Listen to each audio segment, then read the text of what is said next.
Network sahabat Sonora di Pesona Indonesia. Ya, ini pukul 14 hingga pukul 15 nanti selama 1 jam ke depan Sonora Network akan berkolaborasi dengan Bentara Budaya, di mana kalau kita sudah berkolaborasi dengan Bentara Budaya, kita akan mengenal seniman juga, mengenal seorang sastrawan juga dengan karya-karyanya sahabat Sonora dari berbagai daerah di Indonesia. Dan kalau kita berbicara mengenai Indonesia, ini pasti banyak sekali keberagaman yang dimiliki, terlebih karena kita ini juga memiliki banyak daerah di Indonesia. Kemudian kekayaan dari tiap-tiap daerah di Indonesia ini dijadikan inspirasi oleh seniman untuk berkarya, sahabat Sonora. Dan tidak sedikit kalau pengarang Indonesia ini menjadikan daerah atau suatu tempat dengan latar budaya tertentu sebagai sumber ilham dalam karya-karya mereka. Dan sebuah daerah ini bukan hanya menjadi lokasi saja di mana kisah itu terjadi, namun juga turut mewarnai keseluruhan cerita serta menghadirkan warna lokal yang mewarnai hasanah susastra Indonesia. Kalau kita sudah berbicara mengenai pengarang Indonesia, sahabat Sonora ya. Selamat siang, Ibu Maria. Selamat siang, Sonora. Terima kasih. Ini kesempatan yang baik ini. Iya, siang hari ini sama saya Ibu Maria. Ini benar ya, saya manggilnya Ibu Maria atau ada nama panggilan lain nih? Ibu Maria saja. Ibu Maria, karena biasanya kalau pengarang-pengarang gitu, penulis buku gitu kan, pasti ada nama lainnya lagi nih, bukan nama aslinya yang ditaruh gitu. Berarti untuk Ibu Maria nih nama asli ya? Iya, dari dulu dikenal dengan Ibu Maria, karena saya mengajar di Fakultas Ilmu Budaya, Universitas Udayana Denpasar, dan dari awal saya dipanggil Ibu Maria. Sampai sekarang Ibu Maria terus. Jadi dikenalnya Ibu Maria gitu ya? Oke, ya, Ibu Maria apa kabarnya siang hari ini? Kabar baik, sehat. Ini Ibu Maria lagi di mana? Berarti masih di mana? Lagi di Jakarta. Oh, di Jakarta. Wah, dekat acara keluarga. Acara keluarga. Pikir ya, mau nyari inspirasi lagi nih untuk bikin buku lainnya. Iya, dalam perjalanan acara keluarga atau acara apapun, kalau ada hal-hal yang menyentuh batin, biasanya bisa saja menjadi ide yang bagus untuk buat lagi karya sastra yang lain ya. Inspirasi baru ya, Bu ya? Iya, banyak sekali. Nah, ini kan kalau Ibu Maria ini kan seorang sastrawan juga dan juga dosen di Fakultas Ilmu Budaya Universitas Udayana. Mungkin hal pertama yang ingin saya tanyakan ini ya, sebagai seorang sastrawan mungkin bisa dijelaskan secara singkat deh, sastra Indonesia itu apa sih sebenarnya? Karena mungkin ada beberapa juga dari sahabat Sonora atau bahkan dari saya sendiri ini juga masih yang sastra Indonesia ini sebenarnya apa definisinya? Apakah segala bentuk tulisan yang memang berlatar Indonesia ini termasuk ke dalam sastra Indonesia atau ada penyebutan atau definisi lainnya, Ibu Maria? Iya, kalau karya sastra Indonesia berarti dia beda ya dengan sastra Jepang, karya sastra Inggris ya dan sastra negara-negara yang lain. Sastra Indonesia itu sastra yang diciptakan oleh penulis-penulis Indonesia. Ya bisa tentang Indonesia atau tentang wilayah yang lain dan dalam bahasa Indonesia sedapat mungkin sastra Indonesia ya. Jadi ada 3 hal Mbak, sastra Indonesia itu bukan 3 hal tapi 3 bentuk biasanya dikenal secara umum ya. Itu ada dalam bentuk sastra prosa, itu novel termasuk di jenis ini ya, ada dalam bentuk puisi, roman, termasuk prosa. Ya. Oke, berarti apapun yang memang diciptakan oleh penulis Indonesia dalam bahasa Indonesia itu bisa disebut sebagai sastra Indonesia. Iya, jadi sementara yang kita harapkan seperti itu ya. Kita tidak dari dulu pemahaman kita tentang sastra Indonesia adalah karya sastra Indonesia, ya karya sastra yang menceritakan tentang Indonesia oleh penulis-penulis Indonesia dan bisa berkembang lebih. Oke, berarti kita sudah sepemahaman ini sekarang terkait dengan sastra Indonesia ya untuk Ibu Maria ya. Nah, ya, kalau kita mungkin Mbak, sedapat mungkin itu ditulis dalam bahasa Indonesia, sedapat mungkin. Karena bahasa kita juga luar biasa, keunggulan bahasa kita dan bahasa kita juga dikenal di dunia. Benar banget, ada beberapa juga di luar negeri gitu, seperti di Amerika juga bahkan mereka ada kelas untuk bahasa Indonesia, seperti itu ya Bu Maria ya? Iya, benar sekali di Fakultas Ilmu Budaya Universitas Udayana misalnya, setahu saya di Universitas Indonesia, di UGM juga beberapa perguruan tinggi yang lain, itu ada BIPA ya, pelajaran bahasa Indonesia untuk penutur asing. Jadi banyak orang-orang asing dari seluruh dunia ya yang belajar bahasa Indonesia. Jadi luar biasa bahasa Indonesia ini dikenal secara luas di dunia. Oke, baik. Kita akan ngobrol lebih jauh lagi. Kita akan ngobrol banyak dengan narasumber kita di siang hari ini. Tapi kita harus break dulu nih, Bu Maria. Nanti masih banyak list pertanyaan sudah saya siapkan untuk saya tanyakan karena penasaran juga nih terkait dengan sastra Indonesia. Dan untuk Anda sahabat Sonora, untuk di siang hari ini ya, untuk 3 pertanyaan, itu 3 penanya akan ada door prize-nya. Jadi silakan yang mau bertanya, saya tunggu di WhatsApp dan juga Telegram kami di 0812 112 9200. Masih bersama kami di Sonora Network. Pesona Indonesia masih menemani Anda dan masih di Sonora Network yang berkolaborasi dengan Bentara Budaya. Siang hari ini saya sudah ditemani seorang narasumber, seorang sastrawan yang juga seorang dosen Fakultas Ilmu Budaya di Universitas Udayana. Ada Ibu Maria ini ya. Bu Maria, kalau tadi di awal kita sudah menyamakan pemahaman ini terkait dengan sastra Indonesia, itu definisinya seperti apa, pemahamannya seperti apa. Yang ingin saya tanyakan, ini kan kalau untuk mendalami sastra Indonesia bukan sebuah hal yang mudah gitu. Awal mulanya bisa terjun, bisa memutuskan untuk mendalami sastra Indonesia itu dari kapan sih, Bu Maria? Ya, jadi dari kecil memang minat untuk menulis, minat membaca karya sastra Indonesia itu memang sudah ada ya. Jadi dalam keluarga juga orang tua sering mendongeng ya, sering bercerita. Lalu kebetulan saya sekolah di SD, SMP, SMA itu yang mempunyai perpustakaan ya, perpustakaan di mana di perpustakaan itu ada berbagai bentuk karya-karya sastra Indonesia ya. Jadi rajin membaca mungkin ya, karena dari kecil udah rajin membaca, rajin juga mendengar cerita-cerita, sehingga terbawa dan keinginan untuk kuliah khusus di program studi sastra Indonesia, bahasa Indonesia khususnya sastra itu sudah dari awal memang saya minatnya ke sana. Itu Mbak. Saya mau sampaikan lagi juga ke Mbak ya, Mbak, bahwa sastra Indonesia itu bahkan sekarang ini dipandang bahwa sastra yang berada di Asia Tenggara itu sastra Indonesia yang menggunakan bahasa dengan akar Melayu. Akar bahasa Melayu itu bisa dikatakan sastra Indonesia itu karena kita memiliki akar bahasa yang sama. Jadi minat saya Mbak tumbuh dari kecil ya. Memang benar ya bahwa hubungan antara membaca dan menulis itu sangat saling mendukung. Rajin membaca ada kecenderungan dia rajin menulis gitu. Mungkin ini kejadiannya di Bu Maria nih, akhirnya berhasil sudah membuat beberapa karya yang juga dikenal oleh sahabat Sonora. Tapi menarik sih ketika dari awalnya tadi Bu Maria juga sudah bercerita, itu karena dongeng, berawal dari didongengin oleh orang tua, hingga akhirnya tertarik untuk mulai membaca, dan akhirnya melahirkanlah karya-karya seperti yang kita kenal. Tapi untuk sastra Indonesia sendiri, untuk beberapa karya yang sudah dibuat oleh Bu Maria, ini berarti ada riset yang dilakukan ya Bu Maria ya?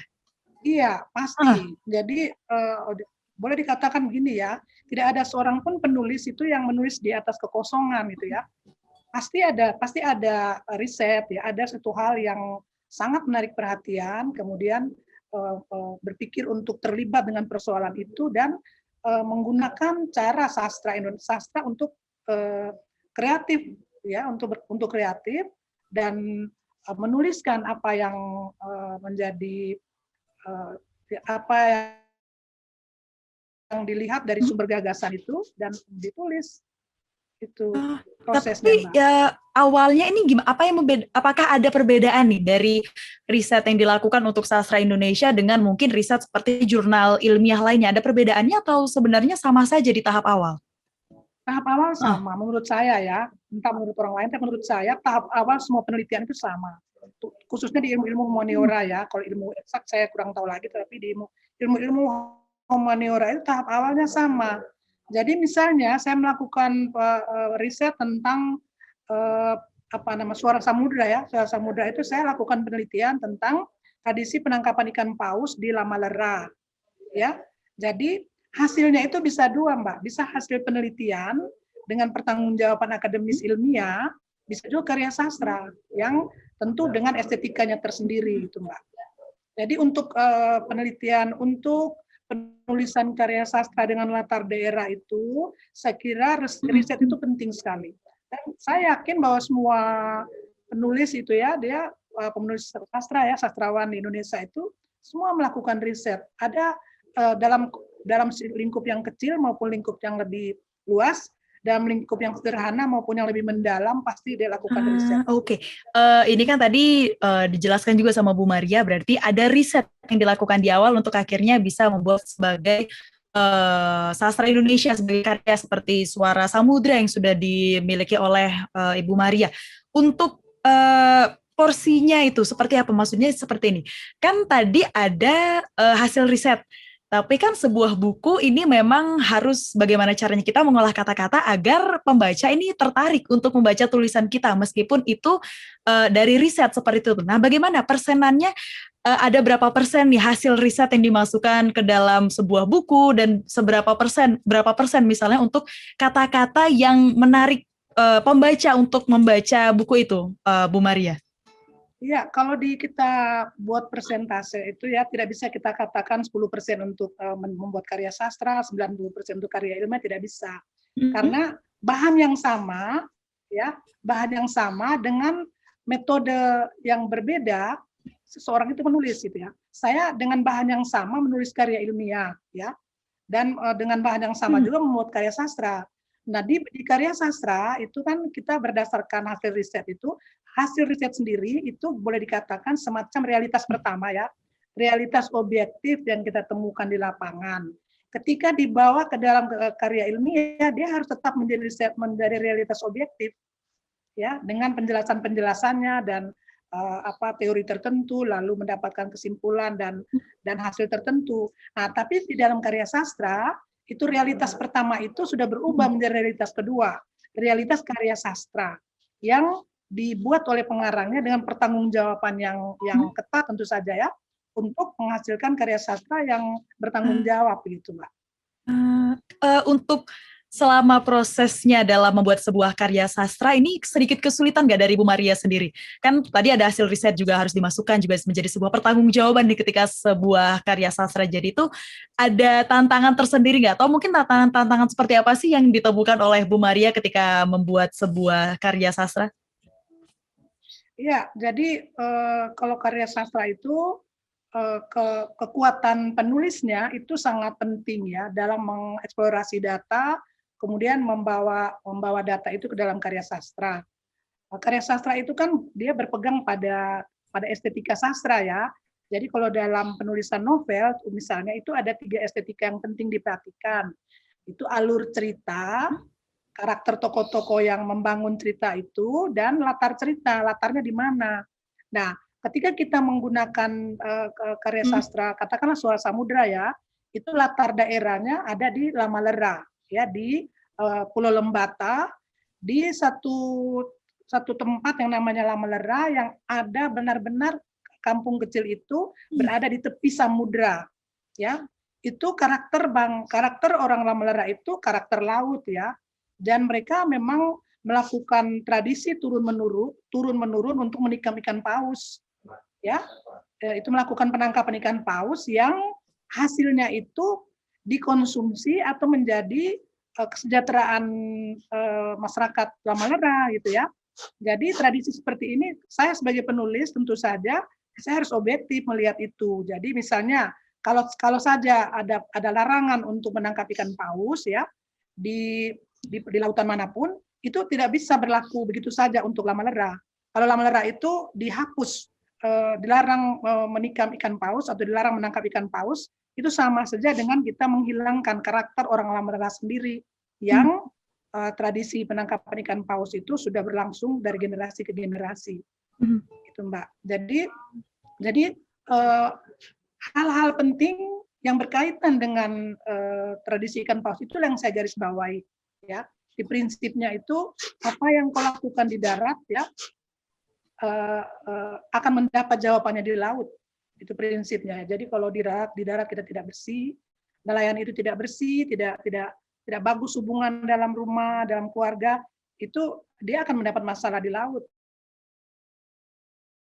Begitu pula sebaliknya, yang kau lakukan di laut akan mendapat jawabannya di darat. Jadi saya kira ini prinsip yang luar biasa ya, suatu filosofi yang luar biasa untuk bagaimana dikembangkan dalam sebuah novel gitu. Itu Mbak. Luar biasa sekali dicerita dari Ya, Bu dan Maria. lama memang proses menulisnya itu ya, lama tidak secepat karya ilmiah. Kalau karya ilmiah karena ada batasan-batasan tertentu, semuanya terukur itu lebih cepat biasanya. Kalau novel biasanya pendalaman maknanya itu lebih lama prosesnya. Nah, ini yang juga mau saya tanyakan. Tadi sudah bercerita memang turut ke sana harus jadi objektif juga. Dari Ibu Maria sendiri, untuk Suara Samudra dulu deh kita bercerita. Dari proses risetnya, dari eksekusinya, hingga jadi sebuah karya sastra itu membutuhkan waktu berapa lama sih, Bu Maria? Waduh, itu kalau Suara Samudra dari tahun 2007. Oh. Bahkan lebih lama lagi, jadi tahun 1983 waktu saya masih kuliah di Bali itu, saya nonton satu film dari Jepang ya, yang film itu bercerita tentang bagaimana nelayan di Lamalera itu menangkap ikan paus. Jadi saya lihat itu bagaimana Lamafa itu tukang tikam ikan paus ya, itu melompat ke laut lalu mereka bersama-sama mau menikam ikan paus itu lalu membawa ke darat sambil berdoa ya. Kemudian di darat itu bagaimana pembagian ikan paus itu saya itu benar-benar sedikit saya tersentak ya dengan realitas itu, bahwa di dunia ini, di belahan dunia yang tampak kecil sekali, ternyata luar biasa besarnya perjuangan mereka untuk itu kearifan lokal tempat untuk sejahterakan kampung itu. Lalu perjalanan waktu cukup lama, berkali-kali saya ingin ke Lamalera, tetapi selalu tidak jadi, ada sejala masalah yang lain. Tahun 2007 kebetulan saya ada kesempatan ke sana. Waktu itu saya dapat telepon dari Pater Paul Budi Kleden ya. Itu dia kasih tahu kalau di Lamalera sekarang ada terdampar 9 ekor ikan paus. Nah, kebetulan saya ada di Kupang dan saya terbang pagi-pagi ke Lamalera sampai di Lewoleba ya, ibu kotanya Kabupaten Lembata itu, langsung ke Lamalera, langsung ke pantai. Memang benar ada 8 ekor ikan paus ya di pantai itu, dan saya saksikan sendiri bagaimana itu ikan besar-besar itu dibagi-bagi. Saya duduk di pinggir pantai dari saya datang sampai malam, lalu malam saya pergi lagi untuk ngobrol dengan nelayannya. Jadi saya sendiri dengan satu orang nelayan ini duduk di pinggir pantai, dan saya coba lihat bagaimana cara dia melihat saya ya, bagaimana cara dia melirik ya, bagaimana cara dia tunduk, dan saya beberapa kali melakukan wawancara dengan nelayan itu, dan saya lihat bagaimana kekuatan mereka dari cara mereka menatap saja saya sudah tahu apa yang dia lakukan di laut itu.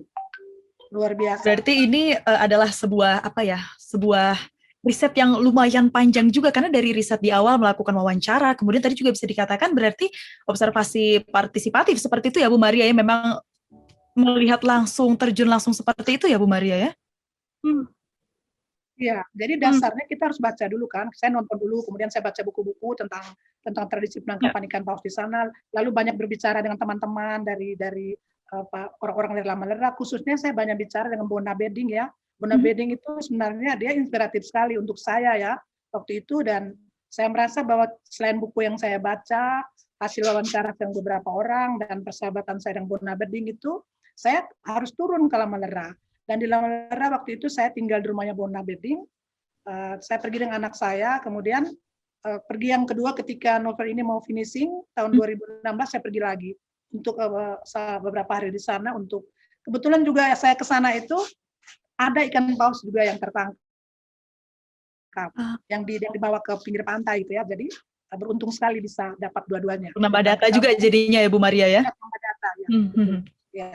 Oke, baik. Bu Maria, kita harus break lagi. Nanti kita akan bahas lagi, kita akan sambung lagi terkait dengan sastra Indonesia dan juga karya-karya yang sudah dilahirkan oleh Bu Maria. Dan untuk Anda sahabat Sonora, silakan yang mau bertanya, karena nanti di akhir acara akan kami pilih ada 3 pemenang untuk mendapatkan door prize ya, 0812 112 9200. Saya tunggu di WhatsApp dan juga Telegram. Tetaplah bersama kami di Sonora Network.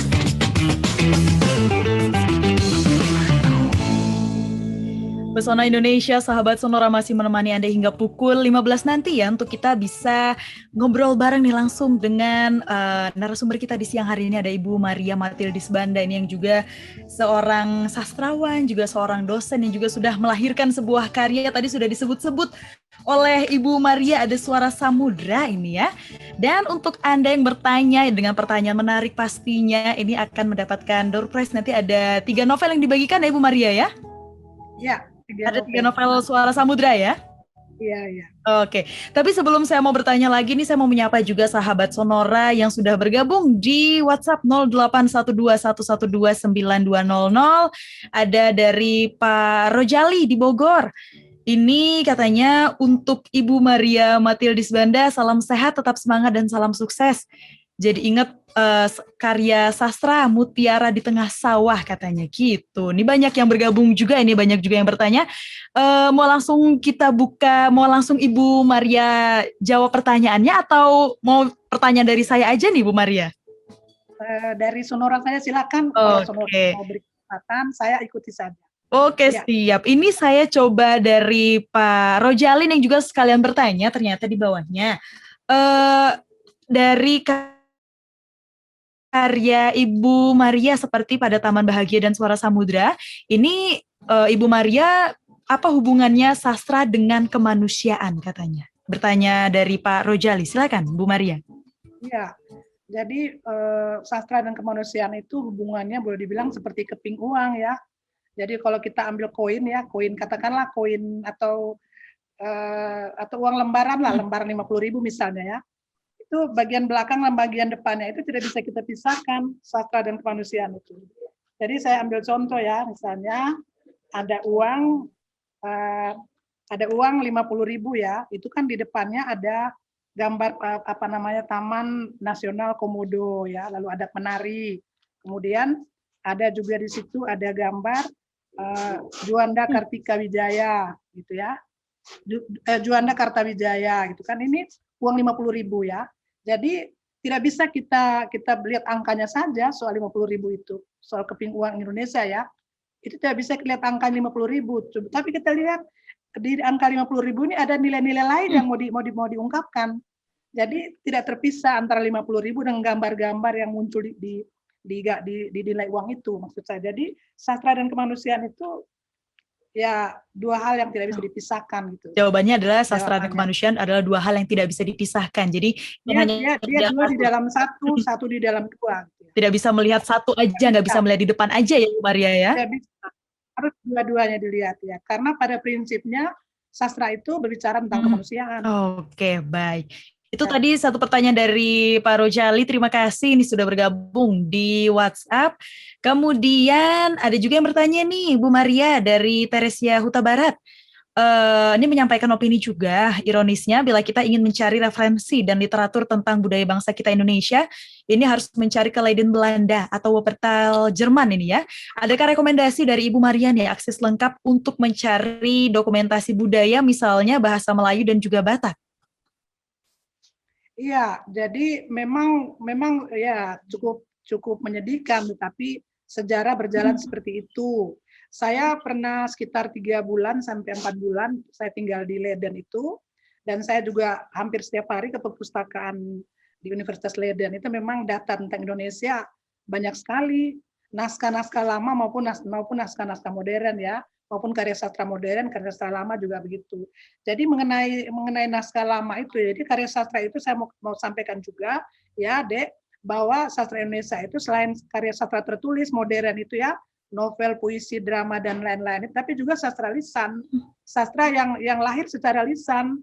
Kita kenal dulu misalnya dongeng, legenda, itu semua sastra Indonesia itu ya. Jadi memang data tentang budaya sastra Indonesia itu di negara lain lebih banyak.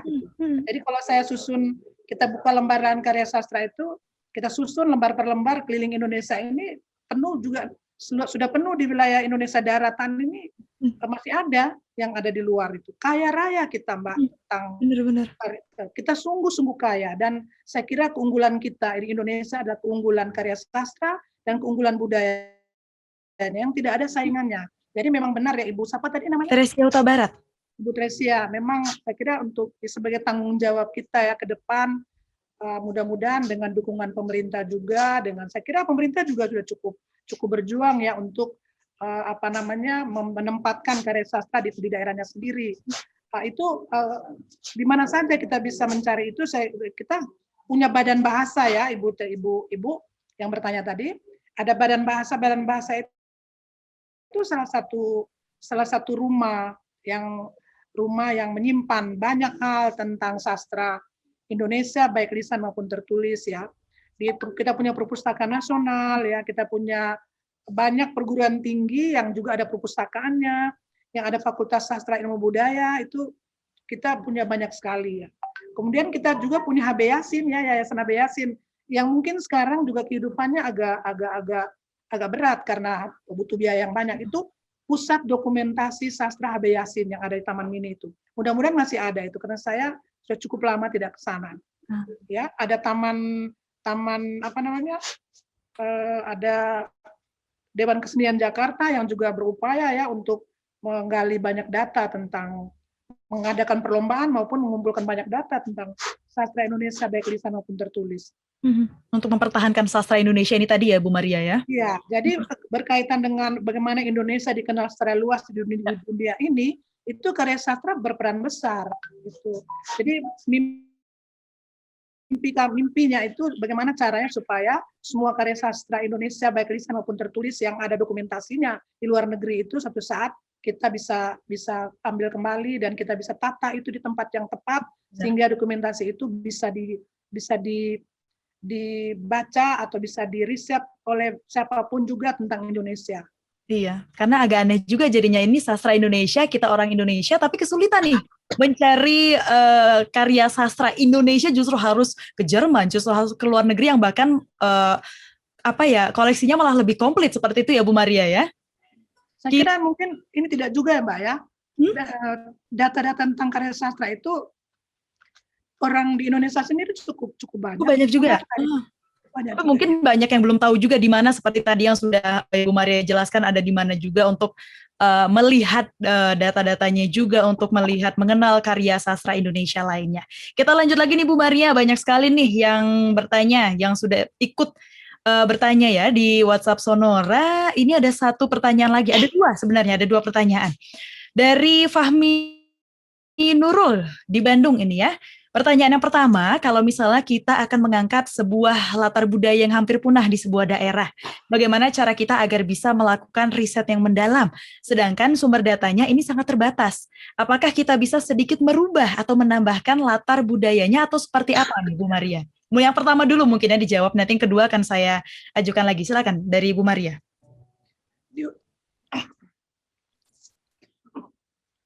Oh iya, oke.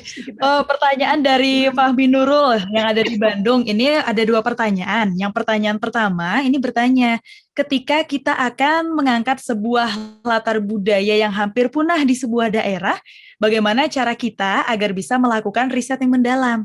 Sedangkan ini dikarenakan ya, kan tadi karena latar budayanya hampir punah, jadi sumber datanya sangat terbatas. Apakah kita bisa sedikit merubah atau menambahkan latar budayanya atau seperti apa ini, Bu Maria? Ya, jadi bahkan ada daerah yang tidak ada data sama sekali. Nah, itu bagaimana menyiasati? Ada daerah yang tidak ada data sama sekali. Kita syukur ya, kita seperti saya ke Lamalera itu, saya sudah baca buku tentang Lamalera, ya, saya sudah baca wawancara tentang Lamalera. Tapi ada daerah yang kosong ya, ya kita datang dan perlu diingat bahwa ketika kita datang ke daerah itu mengambil data di sana itu data primer ya. Data primer itu data utama yang bagus sekali. Mungkin kita lah orang pertama yang mengangkat itu menjadi sebuah sumber informasi. Ya, saya kira zaman dulu itu para peneliti asing ya, mereka itu kan datang tanpa referensi yang banyak ya tentang satu daerah gitu ya. Tapi mereka lah peneliti pertama dan kita baca lagi apa yang mereka teliti dulu. Jadi kalau untuk karya sastra, kalau kita pergi ke suatu wilayah yang tidak ada sumber data awal untuk pengetahuan awal itu, saya kira kita lah orang pertama yang menjadi narasumber pertama yang menjadi penemu pertama yang mendapatkan berbagai informasi tentang data itu ya. Jadi begini Mbak ya, di Ramallah itu ada satu tempat yang orang-orang itu pada waktu tertentu mereka pergi ke pantai pakai sarung saja, duduk saja di pantai itu, dan ikan itu bisa banyak datang menangkap ikan pakai sarung itu. Itu kan tidak ada buku ya tentang itu, atau mungkin ada tapi kita tidak menemukan buku tentang itu. Nah, ketika kita ke sana, kita orang pertama yang menulis tentang itu, dan tulisan kita menjadi referensi. Gitu. Oke, baik, itu tadi jawaban untuk pertanyaan pertama. Kan ada satu pertanyaan lagi, tapi untuk pertanyaan selanjutnya akan saya tanyakan setelah break dulu ya Bu Maria ya. Ya, tadi sebentar Mbak, tadi dia pertanyaan selanjutnya itu apa tadi? Apakah boleh mengubah ya? Apakah boleh merubah atau menambahkan? Kalau dalam karya sastra itu kan imajinasi penting sekali ya. Tapi kalau dalam karya ilmiah tidak bisa. Sedapat mungkin kita tulis berdasarkan data real yang ada. Berarti mungkin, ya. Berarti ini tergantung apakah ini mau dibuat jadi karya ilmiah atau untuk jadi novel ya? Seperti itu. Karya ilmiah itu kan ukurannya jelas ya, jelas. Kemudian beda lah estetikanya karya ilmiah dan estetika karya sastra beda. Ya. Oke, siap. Ya, pertanyaan kedua nanti saya tanyakan setelah break ya Bu Maria ya. Kita break dulu. Dan untuk Anda sahabat Sonora, pastinya saya juga masih akan menerima untuk pertanyaan Anda di 0812 112 9200. Sahabat Sonora Pesona Indonesia, masih menemani Anda dan saya masih bersama dengan Ibu Maria ini yang kayaknya sudah siap-siap mau nunjukin novel Suara Samudranya nih Bu Maria ya? Atau enggak sebenarnya, atau saya salah ini? Jadi novel itu ada ya, jadi sebenarnya kalau kita klik di Google itu dia muncul nanti ya, tapi kebetulan saya tidak pegang novelnya sekarang. Berarti saya salah ngeliat ini berarti Bu Maria, saya pikir tadi nyiapin buku. Oh, ini saya catat semua yang ditanya. Pertanyaan tadi ya. Nah, karena sudah ngebahas soal pertanyaan nih, kita lanjut yang pertanyaan kedua dari Fahmi Nurul. Yang tadi kan pertanyaan pertama sudah dijawab oleh Bu Maria. Nah, pertanyaan kedua ini dari Fahmi bertanya, tipsnya nih Bu, agar kita bisa sabar dalam melakukan riset. Karena dari awal tadi Bu Maria udah jelasin, aduh riset ini memakan waktu sekian, dan untuk Suara Samudra sendiri bahkan udah dari 2007 ya Bu Maria, 1983 malah tadi ya? Iya, dengar nonton pertama Kak. Jadi begini ya, ketika kita selalu saja seorang penulis, dia tersentuh dengan satu hal, ya, suasana batinnya itu terkena dengan satu dua hal, lalu dia terpikir tentang itu dan merasa harus akan menulis tentang itu. Jadi sebenarnya beda-beda Mbak, beda-beda antara pengarang itu ya. Ada yang begitu menulis mungkin 3 bulan selesai gitu ya. Tapi pengalaman saya untuk tulisan dengan latar daerah itu memang perlu waktu ya. Karena saya juga pekerjaannya tidak hanya menulis saja, ada pekerjaan yang lain, sehingga saya tidak selalu langsung menulis terus karena ada pekerjaan lain yang saya harus ini kerjakan. Tetapi saya pikir itu menjadi penulis zaman sekarang itu sebuah tantangan yang luar biasa dan sebuah satu kesempatan kerja yang luar biasa karena media tersedia ya. Media tersedia begitu banyak media yang bisa kita upload sendiri juga bisa, kalau kita terbangkan kemana saja. Digital sekarang begitu bebas ya, siapa saja bisa menulis, bahkan seorang profesor dan seorang orang rakyat biasanya bisa sama-sama menulis di media yang ada gitu ya. Jadi saya kira memang tips yang pertama memang tekun. Jadi kadang-kadang saya menulis saya tulis tangan dulu biasanya ya, tulis tangan dulu, lalu setelah saya tulis tangan baru saya ketik gitu. Memang kita harus punya niat kita harus punya tujuan ya, bahwa novel ini harus selesai. Kalau kita tidak punya tujuan harus selesai, nanti tidak selesai ya. Ya seperti tahun ini itu saya nulis 3 novel Mbak, dari kemarin COVID itu karena banyak di rumah, saya nulis 3 novel, Bulan Patah, Pasola, dengan Yang Hidup dan Yang Mati. Dan 3-tiganya mudah-mudahan di tahun ini 3-tiganya terbit, mudah-mudahan gitu ya. Amin. Jadi kita niat harus ada niat itu ya. Saya kira pekerjaan apapun kalau kita tidak niat sungguh-sungguh tidak selesai. Nah, dalam menulis ya, Dek, mau menerbitkan buku kita harus punya niat. Percayalah bahwa apa yang kita tulis itu pasti saja bermakna dan kita harus berpikir secara bagaimana bertanggung jawab pada tulisan kita dan itu biar bisa dipublikasikan itu Mbak. Ya saya sendiri sebenarnya juga secara langsung seperti yang tadi sudah beberapa kali disampaikan oleh Deknya ya, bahwa saya juga pengajar. Ya saya ini dosen mata kuliah penulisan prosa. Kalau dulu judul kuliahnya proses kreatif ya, sekarang penulisan prosa. Itu mau tidak mau ya, saya secara akademis juga bertanggung jawab sebagai dosen pengajar penulis mata kuliah penulisan prosa. Saya paling tidak harus menunjukkan contoh bahwa inilah novel itu ya, inilah cerita pendek gitu deh. Dan saya mau garis bawahi bahwa untuk yang bertanya tadi bahwa di Indonesia ini sekarang tuh ada yang namanya HISKI ya, Himpunan Sarjana Kesusastraan Indonesia, ada Asosiasi Tradisi Lisan, ada Masyarakat Penaskah Nusantara, ada banyak sekali ini asosiasi jenis yang memang betul-betul berjuang untuk karya sastra Indonesia. Kalau HISKI itu lebih ke sastra modern, kalau Asosiasi Tradisi Lisan lebih menyelamatkan semua tradisi lisan kita, termasuk sastra lisan ya. Dan kalau Masyarakat Penaskah Nusantara itu dia menyelamatkan semua karya-karya yang tertuang semua naskah-naskah kita yang tadi disebut oleh penanya dari Sumatera itu banyak ada di luar negeri itu. Jadi memang sekali lagi niat harus kuat kalau kita mau menghasilkan satu karya. Saya sendiri kan sampai sekarang udah 12 dan akan 15 ya tahun ini. Itu semuanya dengan niat bahwa harus jadi novelnya. Oh, gitu deh. Berarti yang pertama niat ya, mau buat novel, mau menulis novel, mau melakukan apapun yang ingin dituju tuh harus niat dulu, harus sabar, harus niat. Intinya seperti itu ya Bu Maria ya. Harus niat itu dalam pengertian harus sampai selesai gitu. Jangan sampai kita di tengah jalan putus lalu hilang ya. Itu tuh sering terjadi juga tuh. Udah bosan di tengah jalan akhirnya nggak dilanjutin. Kalau bosan Mbak ya, kita biar aja dulu, lepas dulu kita kemana, kerjaan yang lain dulu, setelah itu baru nulis lagi. Itu inspirasi akan keluar dengan lebih baik. Kalau kita suntuk, lepas dulu, pergi, kerjain lain, bahkan balik lagi kerja bisa. Jadi sudah dikasih tips nih langsung dari Ibu Maria. Kemudian pertanyaan terakhir mungkin Ibu Maria ya. Ada satu penanya dari Dian Hajati.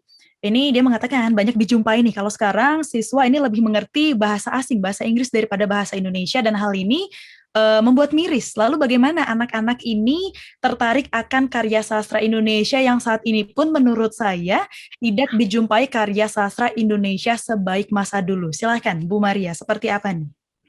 Oh, banyak sekali karya sastra sekarang itu yang mudah sekali dijumpai. Sangat mudah dijumpai gitu ya melalui media medsos yang ada, di toko-toko buku banyak sekali.